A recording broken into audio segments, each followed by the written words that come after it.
ವಿಚಾರಗಳಲ್ಲಿ ಇವತ್ತು ನಾವೆಲ್ಲ ಬದುಕ್ತಾ ಇದ್ದೇವೆ ಅಂತ ಒಂದು ಬಹಳ ಸಾಕಷ್ಟು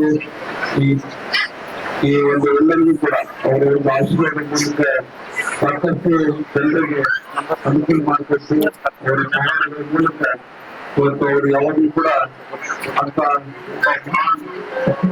ಮಹಾನ್ ಸಂಸಾರ ಜಯಂತ್ಯೋತ್ಸವನ ಇವತ್ತು ನಾವೆಲ್ಲ ಆಚರಣೆ ಮಾಡ್ತಾ ಇದ್ದೇವೆ. ಟೂರಿಸಂ ಅಂತಂದ್ರೆ ಅಂತ ಒಬ್ಬರಿಗೆ ನಾವು ಗೌರವವನ್ನು ಅರ್ಪಿಸಬೇಕಾದದ್ದು. ಅವರು ಯಾವಾಗಲೂ ಕೂಡ ಅವರಿಗೆ ಇದು ಇರುವುದಿಲ್ಲ, ಮರಣ ಇರುವುದಿಲ್ಲ. ಅವ್ರು ಯಾವಾಗಲೂ ಕೂಡ ನಮ್ಮ ಸದಾ ಅವರ ಸ್ಮರಣೆಯಲ್ಲಿ ನಾವೆಲ್ಲ ಅವರ ನೆನಪು ಮಾಡಿಕೊಂಡು ನಮ್ಮ ಬದುಕನ್ನ ನಾವೆಲ್ಲ ಒಂದು ಸುಂದರವಾಗಿ ಕಟ್ಕೊಳ್ಳಕ್ಕೆ ಸಾಧ್ಯವಾಗಿರ್ತದೆ. ಅಂತ ಸೂಟಿ ಸಂತಗಳು ಅಂತ ಪೂಜ್ಯರನ್ನ ಅವ್ರು ಯಾವಾಗಲೂ ಕೂಡ ನಾವೆಲ್ಲ ಸ್ಮರಣೆ ಮಾಡ್ಕೊತಿದ್ರೆ ನಮ್ಗೆಲ್ಲ ಒಳ್ಳೇದು ಒಂದು ಆಗ್ತಕ್ಕಂಥದ್ದು. ಅಂತ ಅದನ್ನ ಸಾವಿರಾರು ವರ್ಷಗಳಿಂದ ಇದನ್ನ ನಡ್ಕೊಂಡು ಬಂದು ಇವತ್ತು ನಾವೆಲ್ಲ ಅವರ ಇದರಲ್ಲಿ ಇವತ್ತು ಅವರ ಸ್ಮರಣೆಯಲ್ಲಿ ಇವತ್ತು ಅನ್ನ ಸಂದರ್ಭ ಹಂಗೆ ಅನೇಕ ಹಲವಾರು ಕಾರ್ಯಕ್ರಮಗಳನ್ನ ಇವತ್ತೆಲ್ಲ ನಮ್ಮ ಹಿರಿಯರು ಪೂಜ್ಯರು ಅವನ್ನೆಲ್ಲ ನಿರ್ವಹಿಸ್ಕೊಂಡು ಬರ್ತಾ ಇದ್ದಾರೆ. ಅದಕ್ಕೆ ಇವತ್ತು ನಮ್ಮ ಪ್ರತ್ಯೇಕ ಧರ್ಮದ ಅಜ್ಜನವರು ಮುಂದಾಗಿ ಸಾಕಷ್ಟು ಅವರು ಕೂಡ ಸಾಕಷ್ಟು ಎಲ್ಲ ಭಕ್ತರಿಗೆ ಮಾರ್ಗದರ್ಶನ ಮಾಡುವ ಮೂಲಕ ಸಮಾಜದಲ್ಲಿ ಒಳ್ಳೆ ಸಮಾನತೆಯಿಂದ ಬದುಕತಕ್ಕಂಥ ದಾರಿಯನ್ನ ತೋರಿಸ್ಕೊಟ್ಟು ನಾವೆಲ್ಲರೂ ಕೂಡ ಒಳ್ಳೆ ಮನೋಭಾವನೆಯಿಂದ ಬದುಕತಕ್ಕಂಥದ್ದು ನಮ್ಗೆಲ್ಲ ಮಾರ್ಗದರ್ಶನ ಮಾಡ್ತಾ ಇದ್ದಾರೆ. ಅದಕ್ಕೆ ಬಹಳ ಸಂತೋಷ. ಇಂಥ ಒಂದು ಸಂದರ್ಭದಲ್ಲಿ ಎಲ್ಲರೂ ಕೂಡಿ ಇವತ್ತು ನಾವೆಲ್ಲ ಇಲ್ಲಿ ಯಾವ ಒಂದು ಆ ಜಾತಿ ಈ ಜಾತಿ ಮನೋಭಾವನೆ ಇಲ್ಲ, ಎಲ್ಲರೂ ಸೇರಿ ಅಜ್ಜನವರ ಒಂದು ಉರುಸನ್ನ ನಾವು ಬಹಳ ಸಂಭ್ರಮದಿಂದ ಪ್ರತಿ ವರ್ಷ ನಾವೆಲ್ಲ ಮಾಡ್ತಾ ಇದ್ದೀವಿ. ಈ ಬಹಳ ಹೆಚ್ಚಿನ ಸಂಖ್ಯೆಯಲ್ಲಿ ಅನ್ನ ಸಂತರ್ಪಣೆ ಕಾರ್ಯಕ್ರಮ ನಡೀತಾ ಇದೆ. ಬಹಳ ಮುಖ್ಯವಾಗಿ ನಮ್ಮೆಲ್ಲರ ನಾಯಕರು ಜನಪ್ರಿಯ ಶಾಸಕರಾದಂತ ಪೂಜ್ಯ ತಂದೆಯವರು ಅವರೇನು ತಮ್ಮ ಎಲ್ಲ ಭಕ್ತರಿಗೆ ಪೂಜ್ಯರು ತಾವೆಲ್ಲರೂ ಏನು ಒಂದು ಇಲ್ಲಿ ಮನವರಿಕೆಯನ್ನ ನಾವೆಲ್ಲ ಒಂದು ಬೇಡಿಕೆ ನೀಟ್ಟಿದ್ವಿ. ಮುಂದೆ ಅಂತ ಒಂದು ಇದನ್ನ ಈಗಾಗಲೇ ಬಹಳ ಭವ್ಯವಾದಂತ ಒಂದು ಭವನವನ್ನ ಈಗಾಗಲೇ ಇದೆಲ್ಲ ನಿರ್ಮಾಣ ಮಾಡಿ ಎಲ್ಲಾ ಭಕ್ತರಿಗೆ ಇದೆಲ್ಲ ಸಾರ್ವಜನಿಕರಿಗೆ ಭಕ್ತರಿಗೆ ಎಲ್ಲ ಒಂದು ಅನುಕೂಲ ಆಗ್ತಕ್ಕಂಥದ್ದು ಇಟ್ಕೊಂಡು ಬಹಳ ಒಂದು ಭವ್ಯವಾದಂತ ಒಂದು ಇದನ್ನು ಕೂಡ ಇಲ್ಲಿ ಇದ್ರ ಮೇಲೆ ಇದೆಲ್ಲ ಹಾಕಿಸ್ಬಿಟ್ಟು ಒಂದು ಒಳ್ಳೆ ಕೆಲಸ ಕಾರ್ಯಗಳನ್ನು ಮಾಡಿದ್ದಾರೆ. ಅದನ್ನೆಲ್ಲ ಆಗ್ಬೇಕಂತಂದ್ರೆ ನಿಮ್ಮ ಒಂದು ಪ್ರೀತಿ, ನಿಮ್ಮ ಒಂದು ಆಶೀರ್ವಾದ ಅದು ಬಹಳ ಮುಖ್ಯವಾಗಿದೆ. ಅದಕ್ಕೆ ನಿಮ್ಮೆಲ್ಲರ ಒಂದು ಆಶೀರ್ವಾದದಿಂದ ಇಂಥ ಒಂದು ಅನೇಕ ಕೆಲಸ ಕಾರ್ಯಗಳು ಇವತ್ತು ನಮ್ಮ ಕ್ಷೇತ್ರದಲ್ಲಿ ಗಜೇಂದ್ರ ನಗರದಲ್ಲಿ ಮಾಡಲಿಕ್ಕೆ ಸಾಧ್ಯವಾಗಿದೆ.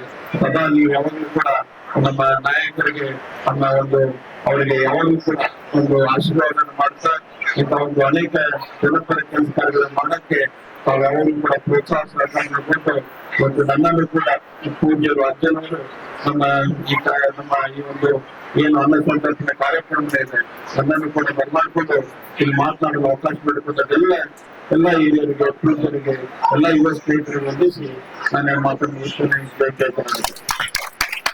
ಹಿನ್ನೆಲೆ ಉಳ್ಳಂತ ಹಜರತ್ ಸೈಯದ್ ಶಾ ಮಹಬೂಬ್ ಸುಬಾನಿ ದರ್ಗಾದ ಉರ್ಸಿನ ಅಂಗವಾಗಿ ಇವತ್ತಿನ ದಿವಸ ಇಲ್ಲಿ ಬರ್ತಕ್ಕಂತ ಸದ್ಭಕ್ತರಿಗೆ ಅನ್ನ ಸಂತರ್ಪಣಾ ಕಾರ್ಯಕ್ರಮ, ಈಗ ಒಂದು ಕಾರ್ಯಕ್ರಮದ ದಿವ್ಯ ಸಾನ್ನಿಧ್ಯವನ್ನ ವಹಿಸಿಕೊಂಡಂತ ನಮ್ಮ ಪೂಜ್ಯರಾದಂತ ತಕ್ಕೇದ ಭಾವನವರ ಪಾದಾರಂಧದಲ್ಲಿ ವಂದಿಸುತ್ತಾ ಇದೀಗ ತಾನೇ ತಮ್ಮನ್ನೆಲ್ಲ ಉದ್ದೇಶಿಸಿ ಮಾತನಾಡಿದಂತ ನಮ್ಮ ರೋಣ ತಾಲೂಕಾ ಗ್ಯಾರಂಟಿ ಸಮಿತಿಯ ಅಧ್ಯಕ್ಷರು ಯುವ ಮುಖಂಡರಾದಂತ ಮಿಥುನ್ ಜಿ ಪಾಟೀಲ್ ಅವರೇ, ಅದೇ ರೀತಿ ಇವತ್ತಿನ ಈ ಒಂದು ಕಾರ್ಯಕ್ರಮದಲ್ಲಿ ಉಪಸ್ಥಿತರಿರ್ತಕ್ಕಂಥ ಅಂಜುಮನ್ ಇಸ್ಲಾಂ ಸಮಿತಿಯ ಅಧ್ಯಕ್ಷರು ಸ್ನೇಹಿತರಾದಂತ ಹಸನ್ ಸಾಬ್ ತಡ್ಗಾರ್ ಅವರೇ, ಅದೇ ರೀತಿ ರಾಜೇಶ್ ಸಾಬ್ ಸಂಗ್ಲಿಕರ್ ಅವರೇ, ಶ್ರೀಧರ್ ಬಿದ್ರಳ್ಳಿ ಅವರೇ, ಯಾವತ್ತು ಈ ಒಂದು ಒಳ್ಳೆಯ ಕಾರ್ಯಕ್ರಮದಲ್ಲಿ ಉಪಸ್ಥಿತರಿರ್ತಕ್ಕಂಥ ಯಾವತ್ತು ಈ ದರ್ಗಾದ ಎಲ್ಲ ಸದ್ಭಕ್ತರೇ, ಈಗಾಗಲೇ ತಮ್ಮನ್ನು ಉದ್ದೇಶಿಸಿ ಮಾತನಾಡಿದಂತ ಶ್ರೀ ಮಿಥುನ್ ಜಿ ಪಾಟೀಲ್ ಸಾಹೇಬರು ಈ ಒಂದು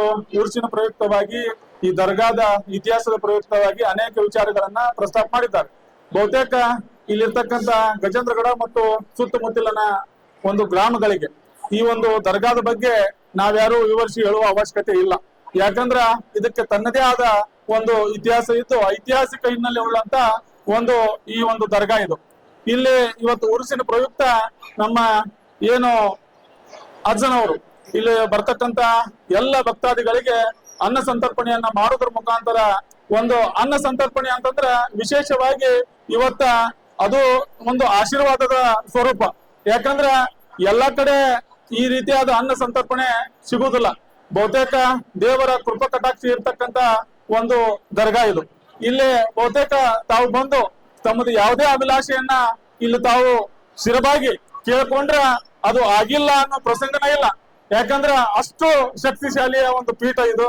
ಆ ಒಂದು ವಿಚಾರದಲ್ಲಿ ಇವತ್ತ ಬಹಳಷ್ಟು ದಿನಗಳಿಂದ ಇಲ್ಲಿ ಏನು ಸಮುದಾಯ ಭವನ ನಿರ್ಮಾಣ ಮಾಡ್ಬೇಕು ಅನ್ನುವಂತ ಒಂದು ವಿಚಾರದಾಗ ನಾವೆಲ್ಲ ಸನ್ಮಾನ್ಯ ಈ ತಾಲೂಕಿನ ಶಾಸಕರಾದಂತ ಸನ್ಮಾನ್ಯ GS ಪಾಟೀಲ್ ಸಾಹೇಬರಿಗೆ ನಾವೊಂದು ಕೋರಿಕೆಯನ್ನು ಕೊಟ್ವಿ. ಅವಾಗ ಅವರು ಆಗಾರ ಒಂದೇ ತಿಂಗಳದಾಗ ಮಾಡ್ಬೇಕು ನೀವು ಅಂತ ಹೇಳಿ ಅವ್ರು ಒಳ್ಳೆ ನಮ್ಗ ಒಂದು ಆದೇಶ ಮಾಡಿದ್ರು. ಬಹುತೇಕ ಅಜ್ಜನವರ ಆಶೀರ್ವಾದ ಮತ್ತು ಆಶಯದಂತೆ 30ನೇ ತಾರೀಕಿನೊಳಗ ಈ ಸಮುದಾಯ ಭವನ ಆಗ್ಬೇಕು ಅನ್ನುವಂತ ಒಂದು ವಿಚಾರವನ್ನ ನಾವು ಮಾಡಿದ್ವಿ. ಆದ್ರ ವಿಶೇಷವಾಗಿ ಈ ಒಂದು ಪೀಠದ ಶಕ್ತಿ, ಯಾಕಂದ್ರ ನಾವೆಲ್ಲ ಅನ್ಕೊಂಡಂಗ 30ನೇ ತಾರೀಕಿನೊಳಗ ಉರ್ಸಿನ ಒಳಗ ಈ ಒಂದು ಬೃಹತ್ ಒಂದು ಸಮುದಾಯ ಭವನ ನಿರ್ಮಾಣ ಆಗೈತೆ. ಬಹುತೇಕ ಈ ಒಂದು ಕೆಲಸಕ್ಕ ಇದು ಅನುವು ಮಾಡಿಕೊಟ್ಟಂತ ಅಜ್ಜನವರಿಗೆ ನಾನು ತುಂಬು ಹೃದಯದ ಹಾರ್ದಿಕ ಅಭಿನಂದನೆಗಳನ್ನು ಸಲ್ಲಿಸ್ತೇನೆ. ವಿಶೇಷವಾಗಿ ಇಲ್ಲಿರ್ತಕ್ಕಂತ ಎಲ್ಲ ಭಕ್ತಾದಿಗಳಿಗೆ ಒಂದು ನೆರಳು ಆಗಬೇಕು ಅನ್ನುವಂತ ಒಂದು ಸದ್ವಿಚಾರವನ್ನು ಇಟ್ಕೊಂಡಂತ ತಾಲೂಕಿನ ಜನಪ್ರಿಯ ಶಾಸಕರಾದಂತಹ ಸನ್ಮಾನ್ಯ ಶ್ರೀ GS ಪಾಟೀಲ್ ಸಾಹೇಬರಿಗೂ ಕೂಡ ನಿಮ್ಮೆಲ್ಲರ ಪರವಾಗಿ ನಾನು ತುಂಬು ಹೃದಯದ ಹಾರ್ದಿಕ ಅಭಿನಂದನೆಗಳನ್ನು ಸಲ್ಲಿಸ್ತೇನೆ. ಅದ್ರ ಜೊತೆಗೆ ಇನ್ನೂ ಒಂದು 2-3 ಬೇಡಿಕೆ ಈ ಒಂದು ಪೀಠದ ಸಂಬಂಧ ನಾವು ಶಾಸಕರಿಗೆ ಸಲ್ಲಿಸೀವಿ. ಆದಷ್ಟು ಬೇಗ ಇಲ್ಲಿರ್ತಕ್ಕಂಥ ಎಲ್ಲ ಮುಖಂಡರು ಕೂಡ್ಕೊಂಡು ಆ ಏನು ಕೋರಿಕೆಗಳದಾವು ಅವನ್ನ ಈಗ ಹೇಳಂಗಿಲ್ಲ, ಮಾಡಿದ ನಂತರ ಮತ್ತೊಮ್ಮೆ ಮಾತಾಡೋವಾಗ ಆ ವಿವರವಾಗಿ ಅದರ ವಿವರಣೆ ಕೊಡ್ತೀವಿ. ಈ ಒಂದು ಆಶೀರ್ವಾದ ಎಲ್ಲರಿಗೂ ಇರ್ಲಿ ಅನ್ನುವಂತ ಒಂದು ಮನೋಭಾವದಲ್ಲಿ ಇವತ್ತು ತಾವೆಲ್ಲ ಈ ಒಂದು ಪೀಠದ ಆಶೀರ್ವಾದ ಪಡೆದುಕೊಂಡು ತಮ್ಮ ಜೀವನವನ್ನ ಉನ್ನತ ಮಟ್ಟದಲ್ಲಿ ಸಾಗಿಸುವ ಹಾಗೆ ಆಗ್ಲಿ ಅಂತ ಹೇಳಿ ಬಂದಂತ ಸಮಯದಲ್ಲಿ ಮಾತನಾಡಲು ಅವಕಾಶ ಮಾಡಿಕೊಟ್ಟಂತ ಎಲ್ಲರಿಗೂ ಒಂದಿಷ್ಟು ನಾನು 2 ಮಾತು ಮುಗಿಸ್ತೇನೆ.